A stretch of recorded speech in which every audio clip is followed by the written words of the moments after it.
tang Sangpu Giêsu minto saminima.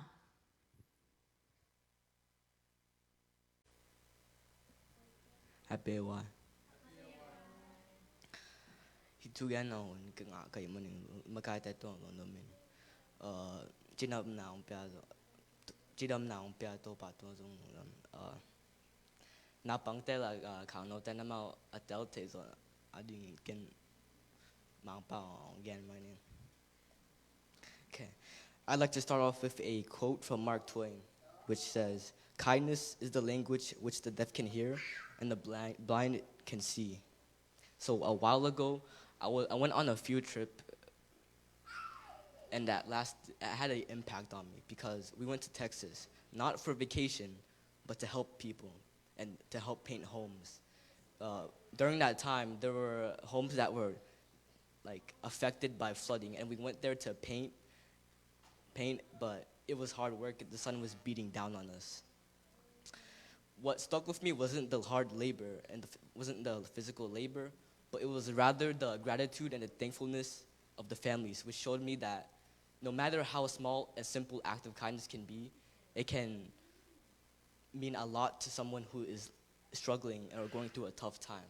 Now today I want to talk to you about kindness, the importance of it and how it can change lives, and how us as Christians we can follow the example led by Jesus Christ.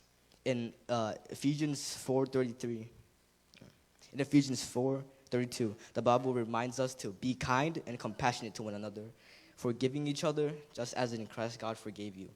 Kindness is more than just being nice. It's about living our faith through the actions that we do.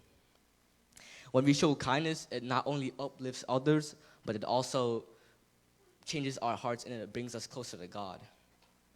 Ellen G. White once said, "Kind words, looks of sympathy, expressions of appreciation would to many a struggling, lonely one be as a cup of cold water to a thirsty soul." Kindness is powerful. It has the ability to heal, to give hope, and to build stronger communities.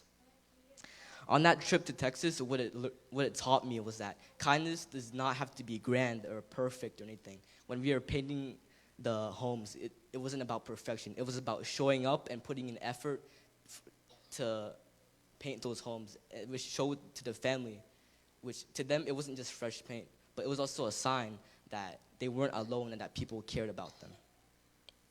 Think about the story of the Good Samaritan. The man did not have to stop and help, but he did. And what that shows us is that no matter who it is, we can always show kindness no matter who they are, and that kindness has no boundaries and no limits.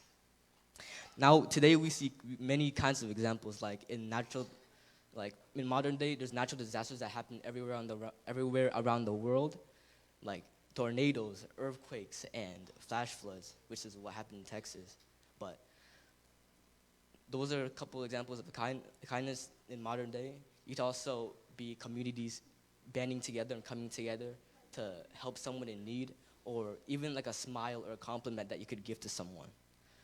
And as us youth, what we can do is we could go to someone, we could stand up for someone who's being bullied or mistreated at school, or even help with like homework or assignments that our friends need help with.